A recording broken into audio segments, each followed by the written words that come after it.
तो आज हम लोग पढ़ेंगे next colligative property depression in freezing point. जैसा कि नाम ही है डिप्रेशन इन फ्रीजिंग पॉइंट का मतलब हुआ फ्रीजिंग पॉइंट में कमी आना, फ्रीजिंग पॉइंट का घटना। जब नॉन वोलाटाइल सॉल्यूट को वोलाटाइल सॉल्वेंट में डालेंगे तो जो सॉल्यूशन तैयार होगा उसका फ्रीजिंग पॉइंट प्योर सॉल्वेंट के फ्रीजिंग पॉइंट के मुकाबले कम होगा और इसी कमी को कहा जाएगा डिप्रेशन इन फ्रीजिंग पॉइंट। जैसा कि हमने लिखा है, when a non-volatile solute is added to the volatile solvent, the freezing point of the solution is lower as compared to the solvent.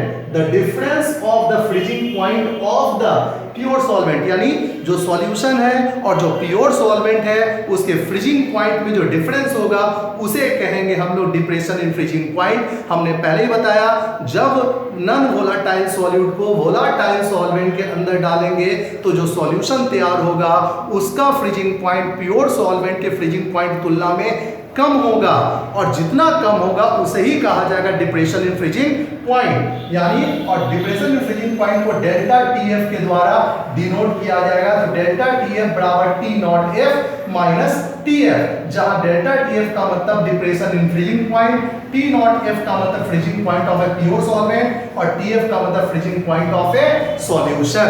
तो हम लोग इतना पहले पढ़ेंगे। अब आगे इसके हम लोग देखेंगे कि हम लोग जो नॉन वोलाटाइल सॉल्यूट डाले थे उसका मोलर मास कैसे निकाला जाता है।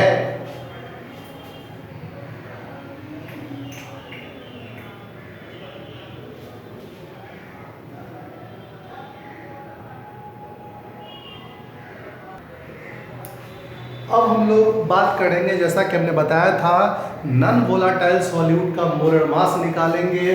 तो हमने लिखा determination of molar mass of non volatile solute for dilute solution depression in freezing point is directly proportional to the molarity या मोलर कंसंट्रेशन। तो हमने डिप्रेशन इन फ्रीजिंग पॉइंट को मोलारिटी के प्रोपोर्शनल किया। प्रोपोर्शनलिटी व्हाट आया, तो constant आया KF को फ्रीजिंग पॉइंट डिप्रेशन कांस्टेंट या मोलर डिप्रेशन कांस्टेंट या क्रायोस्कोपिक कांस्टेंट कहेंगे।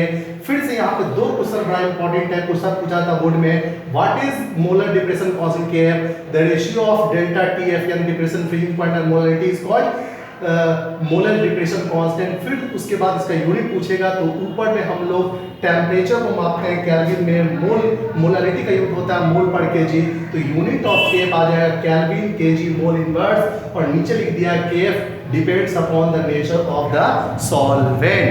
अब आइए, चूंकि m का मतलब मोलारिटी है तो मोलारिटी का फॉर्मूला हम पहले जानते हैं, WB * 1000 by MB * WA।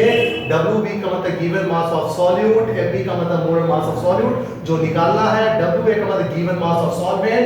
यानी m के जगह ये फॉर्मूला डाल देंगे तो डेल्टा TF बराबर KF * WB * 1000 by MB * WA आ जाएगा।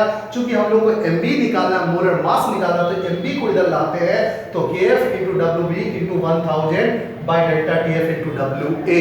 तो ये निकल गया molar mass of non volatile solute from depression in freezing point के द्वारा। तो अब इसको नोट कीजिए, अब आगे न्यूमेरिकल देखते हैं इसका।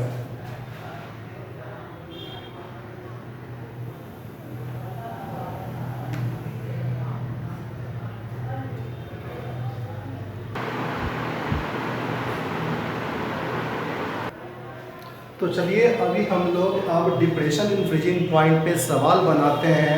आपके एनसीईआरटी बुक के इंटेस्ट का 2.11 क्वेश्चन है, calculate the mass of ascorbic acid vitamin C, उसके नाम होता है, उसका फॉर्मूला दिया to be dissolve in 75 gram of acetic acid to lower its melting point by 1.5 degree centigrade, और उसका केएफ दिया हुआ 3.9 केल्विन केजी मोल इनवर्स।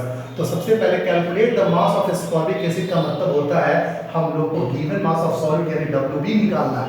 अब देखिए 75 ग्राम एसिटिक एसिड में डाल के सॉल्यूशन बनाया गया है, तो सॉल्वेंट का वेट 75 ग्राम हो गया, और डालने के बाद बॉइलिंग पॉइंट 1.5 डिग्री सेंटीग्रेड कम होने का मतलब है 1.5 केल्विन कम हो रहा है। केएफ का वैल्यू दिया हुआ है, एमबी जोड़ घटाव करके 176 निकाल लिए, 176 निकाल लिए। हम लोग पढ़े थे डेल्टा टीएफ का फॉर्मूला ये, इसमें हम लोग डब्ल्यू बी निकालेंगे तो फॉर्मूला एडजस्ट करेंगे तो delta TF M B W B ऊपर चला जाएगा, के एफ ओवर 1000 आएगा। हमने फॉर्मूला में सारे वैल्यू पुट कर दिए, उसका आंसर आया 5.076। इस प्रकार के और भी सवाल होंगे जो आप बनाएंगे। अगले क्लास में हम लोग ऑस्मोटिक प्रेशर शुरू करेंगे, यानी कॉलिगेटिव प्रॉपर्टी में हमारा लास्ट। अब ये चैप्टर आपका जल्दी समाप्त हो जाएगा। दैट्स ऑल, आज यहीं तक।